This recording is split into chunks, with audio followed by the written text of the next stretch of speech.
Hey, what's going on, guys? It's Cornelis here for Koenig Kettlebell Sport. It's been a while since I've done an instructional video, so I figured I'd get to the next video in the series of learning how to do a full long cycle. So we've done the swing, we've done the clean. So today we're going to actually just go through the press. So just the very basic, I guess some people call it military press, some people just call it press. We're going to go through the press, and we'll go over some press variations as well. We'll go over, obviously, the basic press, and that'll be it for the press video. Okay, so we went through pressing nothing, right? We're obviously going to start and put ourselves through that range of motion to make sure we're actually capable of doing a press, either one arm, two arm, whatever it may be. And now we're going to move on to actually trying to do a press, and some common mistakes, some common variations, and we'll go from there. So a little recap. Remember, we're either using a finger lock or a hook grip to grab the kettlebell. We're gripping the kettlebell far enough in front of us that it's going to have a good enough backswing to allow us to swing it up into the rack position. And then that's obviously a clean, right? Just a review. So we're in the rack position, right? Our hands inserted where it's supposed to be. Go back and watch the clean tutorial if you haven't. That'll explain everything about hand position here. So we're in the rack, right? When you get this bell overhead, so what we're going to do is a big breath as we press the bell up. One full breath cycle, so out and then in, and then as we're breathing out again, we're going to lower the bell. And what I like to do for beginners is just lower the bell slowly. So,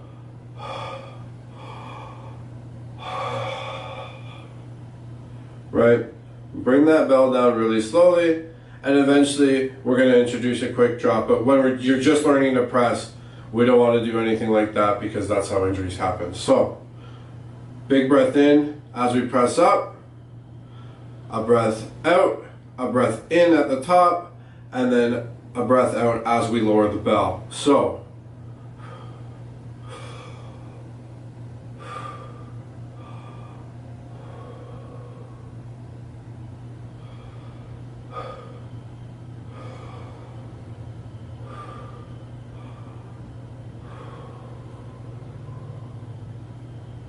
and now from the side. So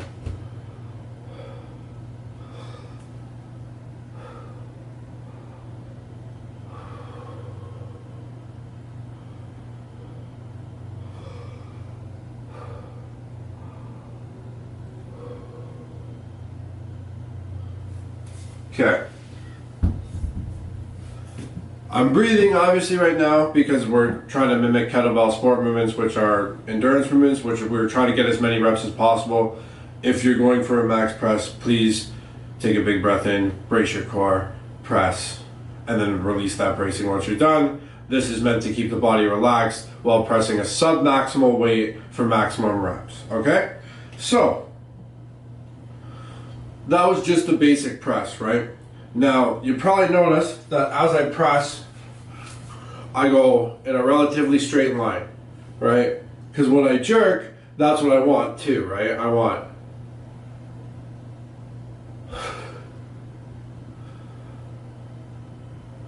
and then for jerk, same thing, right? Eventually, as you get tired, you kind of start doing like an elbow flare a little bit. But so you do want to practice that kind of range of motion too, with just a little bit out to the side, because as you get tired, you will eventually be a little further out, a little further out. You're not going to stay as tight as you can right at the start of your set, right? So eventually you're going to be out here slightly, but if you're pressing out like that, no, we don't need that. For sport, we don't need that at all. We just need either center line, right, or just off center line. But other than that, you know, that's pretty much where you want your training to be, because those are going to be the lines of travel for the bell when you're doing a jerk, right? When you eventually learn to jerk, that's going to be the line of travel of the bell, right?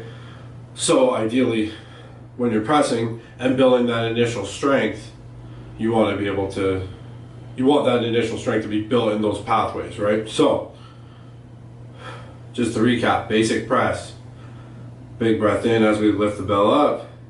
A breath out, a breath in at the top, a breath out as we lower the bell. And we're gonna just lower the bell slowly. So.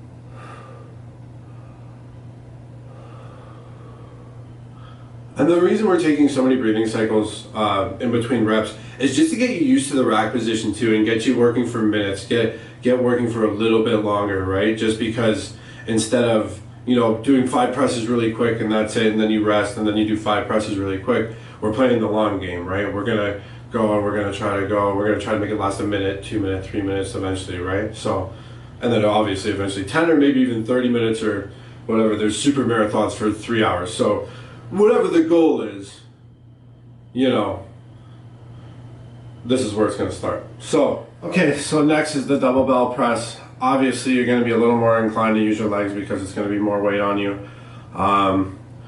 You know, a little bit of flexion into the core is fine, but you really don't want to be using your legs at all for a press. So,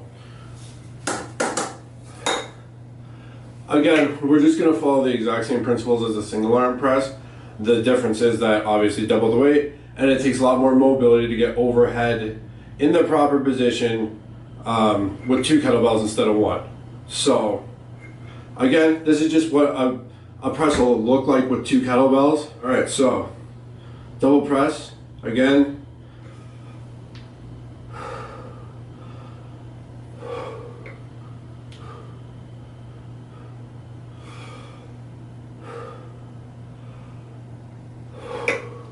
So again, big breath in on the way up, breath out, breath in at the top, and then a breath out as we lower them, and we're going to lower them slowly right now. So,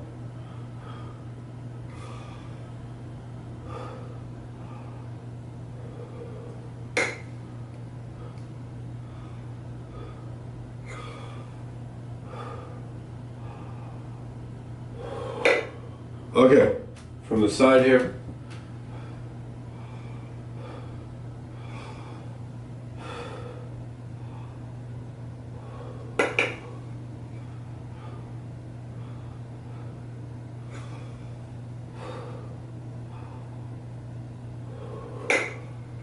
Okay, and now if you want to learn how to drop them a little quicker, what I would recommend doing is, so we're going to press, right?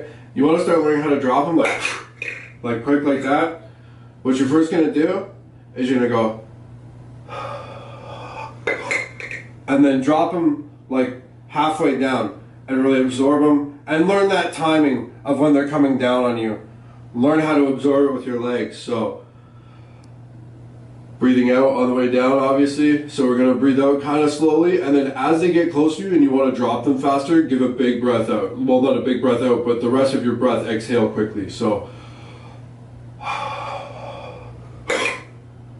right, let your legs flex as they come down on you. I'll show you from the front now. So, here, we're overhead. Right, and just that little drop, get used to that timing. And then eventually, right, down again, right, you can go from like 3/4 of the way up, and then, right, excuse me, quick drop. So, eventually that'd be ideal, right, is a quick drop, but when you're first just learning how to press, definitely just slow descent, you know, as we get better. Halfway down, drop it, learn how to absorb that shock with your legs, and eventually 3/4 of the way, and then all the way from the top, you can let them drop quick, but definitely watch yourself. That's how people get hurt, is they try to drop them too fast, and they're not ready for it, or they're not coordinated enough, and then they end up getting hurt. So, okay, so if you're double pressing but you're using your legs too much, best solution is to obviously take your legs out of the equation. So you're going to do a seated press. So obviously, if you're not experienced, get somebody to help you pass them, like get them to pass you the bells, so you're not trying to pick them up and hurting yourself. But if you're a little more experienced, obviously pressing you're going to be doing a little lighter, you can just kind of pick them up like that. And obviously following the same breathing pattern, but when you're seated you can't use your legs, so right. And again, we're going to make sure we're not dropping them too fast if we're inexperienced. So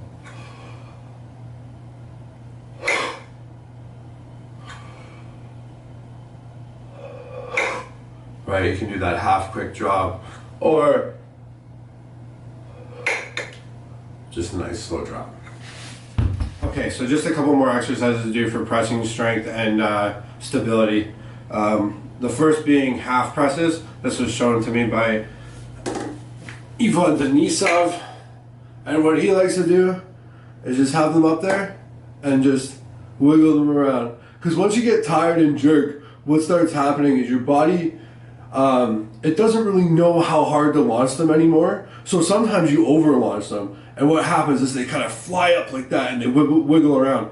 So I think what he's intending here is to just getting used to kind of having the bells wiggle around during fixation, and then just bring them to a stop every so often, and then kind of, you know, wiggle them around and bring them to a stop every so often.